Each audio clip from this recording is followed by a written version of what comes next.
Hello and welcome back to my channel. So I started a Path to Self-Mastery series. It's a series of books by Kim Michaels. And I started the series a couple of years ago, but I didn't stick with it because I got interested in a lot of other topics and teachings and just kind of followed where my heart took me. And so I've been led back to this series of books. And the first book is the foundational book to kind of introduce the whole path to self-mastery, and it's called The Power of Self. And I'm really digging it because it's kind of refreshing me on how the world works and who these beings are. I have a personal relationship with these beings. I don't need someone to tell me that, but it's really good because what we do personally, it actually affects the whole. And the more I can educate myself on those foundational components and ways in which they are explained, it helps me to be able to explain it to other people. And it's kind of like a ripple effect, this collective consciousness ripple effect. And there was this really awesome analogy given on who we are on planet Earth and how we operate. You know, I've talked a lot before about separate selves and unresolved psychology and being able to see what you can't see, and you can't see what you can't see, so you have to ask for assistance to be able to see and to be able to have the understanding that you don't totally see.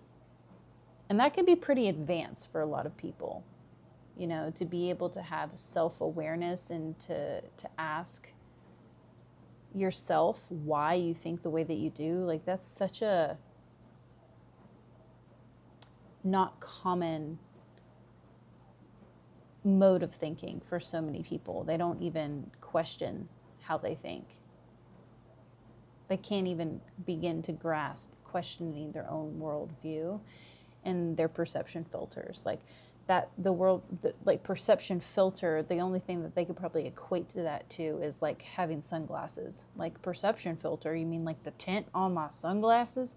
Like, you know what I mean? And so this beautiful analogy was given, and it was this image of a maze. Now, I don't know about you, but I grew up in the early 2000s and I loved to play video games, and I just absolutely loved it so much. And so you have this image of a maze, and imagine you're in the maze, and the walls of the maze are your perception filters. And they're kind of like guiding you through the maze, right? And you're trying to get out of the maze, first of all. But you can't really go anywhere because you're inside the maze. So you're just kind of fumbling your way through, right? Now, you may come across like someone in the maze that, you know, can offer you respite, pour you a cup of tea, and you know, have some peace and ease for some time. But they're still in the maze. And so you keep moseying on through the maze. Like, you're grateful for the time that they spent with you. And that could be equated to like people who have, you know, found some tips or tricks in order to cope with being in the maze. But ultimately, they're still in the maze. You're still in the maze. And you mosey on, and then you all of a sudden you look up, and you notice this pillar with platforms and, you know, something ascending up, and you see these beings that can see you, seeing them, looking down, and kind of directing things below, directing people in the maze below them.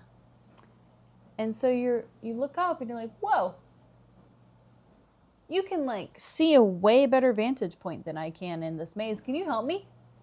And you see that being seeing you, noticing you, and it's asking you, yeah, I mean, sure, if you want my help, I can ask you, I mean, I can help you for a little bit, you know, I can direct you here. And you develop a relationship with this being, and you notice like this person, this being doesn't really like tell you what to do. They just kind of give you a hint and let you figure it out and keep, you know, keep you, when you ask, they help in the ways that you can receive it. They don't fix your problems. They don't wave a magic wand and get you all the way up to this like top of this pillar.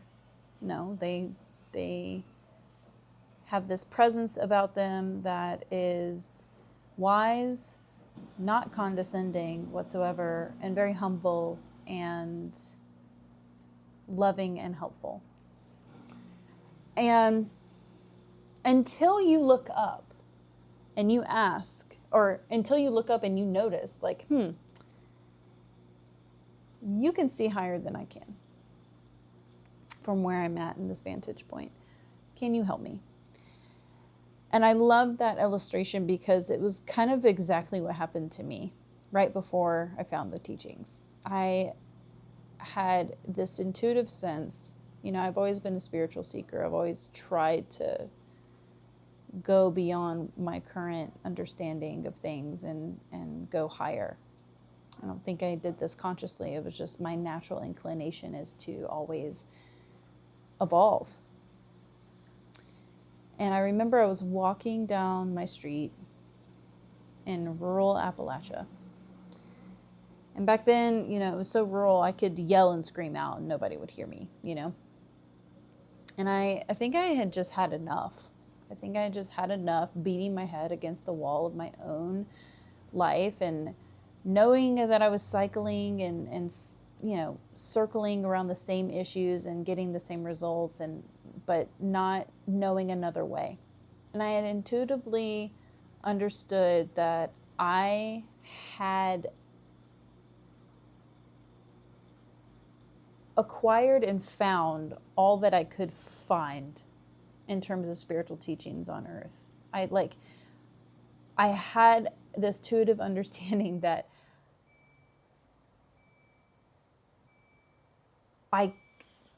earth can no longer offer me more of what I needed, more than what earth can offer me. And at that moment, I had cried out and I was just like, all right, I'm ready for more.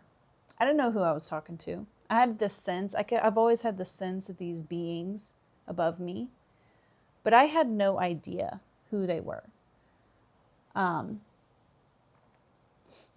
I wasn't necessarily crying out to them, but I was just giving and surrendering myself to the universe. And I was just like, you know what?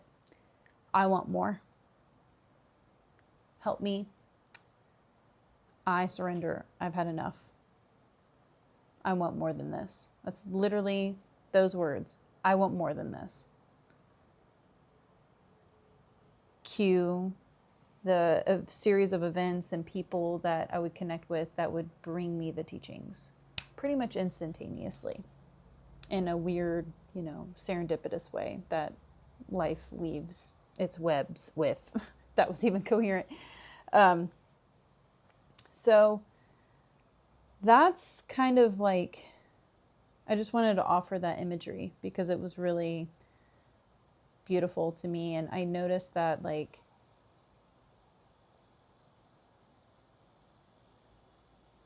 that, you know, and why are they called ascended masters? That can rub a lot of people the wrong way. I know it did whenever I was first coming into the teachings. I was like confused by it, and I noticed like when I would tell people about them, I remember one subscriber on my YouTube channel was like really triggered by that. And they're called ascended masters because they started out in an environment, whether it was like ours, like Earth, or another environment in the universe, and they had developed mastery over their environment. Now, this doesn't mean like some like wish fulfilling Houdini, magical thinking kind of mastery, but they had gone deeper and deeper into their own maze to the center, right? To where they could transcend the maze itself and get out of the maze because they have gone so deep within themselves. The center of the maze is yourself, and you're getting to the core of your being. And to know thyself and to have mastery, the path to self-mastery is to have mastery over matter, to where you can qualify for your ascension, to no longer be on planet Earth, to be in the density of the matter realm and the ways that we see it. And so that is the path. And it starts with these questions where you have traversed through the school of hard knocks enough times and gone deeper and deeper into the maze of duality and self-delusion, and have suffered enough to where you start to question and doing something different. It can start out as small as like, you know what? I noticed that every time I walk out my door, I always stub my toe on this thing. Now I could bitch and moan about the thing, or I could change it. I can do a little bit of carpentry and move the thing that's stubbing my toe out of the way. Or it could be like, every single time I come to work, there's this coworker that really just always irks me because they're so negative or whatever. The current status quo would want to think that you just change your external environment. That is, and I know I just gave an analogy that kind of insinuated that as well. The current MO is like you change your reality, you use force, you change the matter realm, and then you get peace or happiness. And that's your mastery over matter. You change, you use force, and you get fulfillment or whatever. You become a master of your space. But really, it's from the inside out. Like, why am I giving power of my own sense of peace to something outside of myself? That's like having a bull, like being a bull and having a nose ring. The bulls have the nose ring, and like letting somebody pull you by the nose ring. I love that analogy too.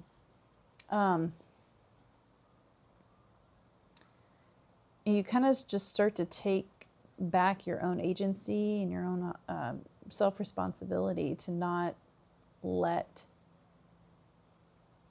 the external world dictate who you are and how you feel about yourself and life.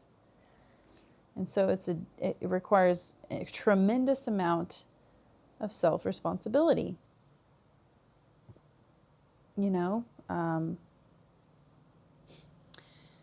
And the deeper you go, you realize like how the things on the surface are really not about the surface thing at all. And it points to something deeper, some condition that's deeper inside of yourself. Like, for example, I was outside on my patio and I was going to do some little, like a bit of rearranging of the things on the railing and just moving some plants around. And I looked out and I noticed that we had gotten, the apartment complex had been mowed where I live. And I noticed there was a whole bunch of bits of pieces of trash that had gotten caught in the mower. And my mind went straight into like judgment and like anger at the maintenance people and the maintenance staff, who I have this assumption and perception and judgment around for not giving a shit about things like that. Because, you know, the thorough job when you're in a, you know, when you're doing a job like that, like lawn care, and you see trash, you're supposed to get out, get off the mower, stop the mower, get off the mower, pick up the trash. Or really do a whole sweep of the whole property, pick up all the trash, and then you start the process. That is not what was done. And they basically, from what I've seen, just run over trash, not giving a shit, you know? And that pisses me off. That pissed me off. And I got really flustered about that. And I was like, oh, you know what? This is very familiar to me. And it reminded me of a video that I had made. Gosh, it was probably back in 2021, 2022, 23. One of the artful vlogs I used to make, like with my high definition camera and stuff.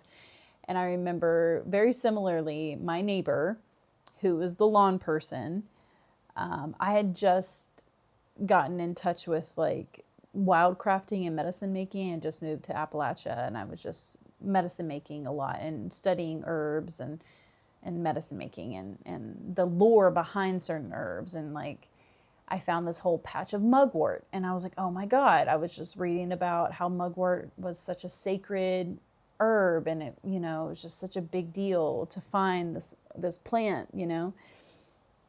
And I found a whole patch of it, and I was so excited. And so I found it, and I was like, oh my God.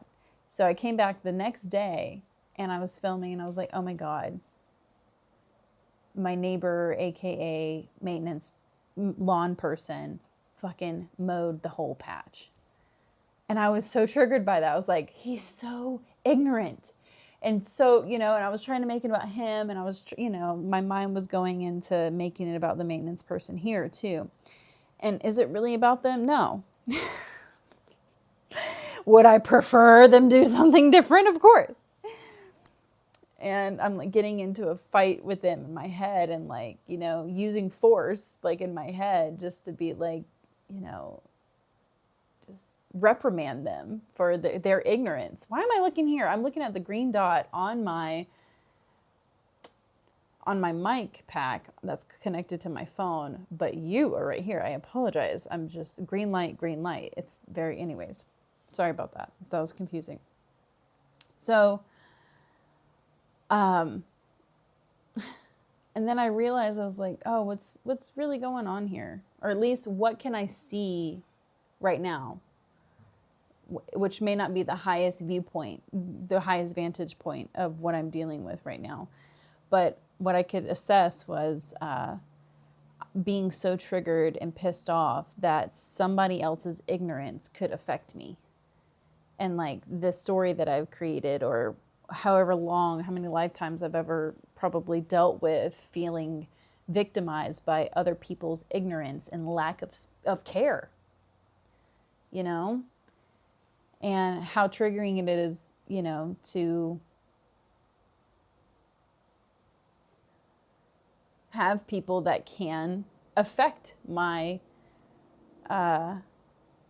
physical living space by their own lack of awareness, or just self-ignorance. And there's so much more there, I'm sure, for me to discover, but I just thought I'd give you that example. And how I'm still, you know, working through my own unresolved psychology and the perception filters that I still carry that are subconscious, that I get to interface with and interact with the physical, you know, realm on a daily basis, you know, depending on what it is. So yeah, I just wanted to share, you know, my current synthesis and any thoughts that I had about what this book brought up for me and how I'm really enjoying it, and kind of like this whole beautiful thread that kind of weaved me into starting this whole thing again, you know. And been really inspired by quantum mechanics, and like the book kind of starts with that foundation, and it can be kind of a lot, you know, at first, but it's not, because it's really like our current understanding and our current worldview as we know it to be, in terms of like what science and quantum physics knows about life and what they're starting to accept and question. And I really, you know, have been enjoying the work of Federico Faggin, Faggin. He's Italian, and watching his material from the, I don't remember the YouTube channel's name. It's like a scientific research YouTube channel that I can't remember. So you'll have to just look it up if you're interested. And I'll leave a link to the book if you're interested too, The Power of Self. Oh, I don't leave a link to the friggin' Federico. I say Federico. It's Federico Faggin. And if you're interested. And I will talk to you soon.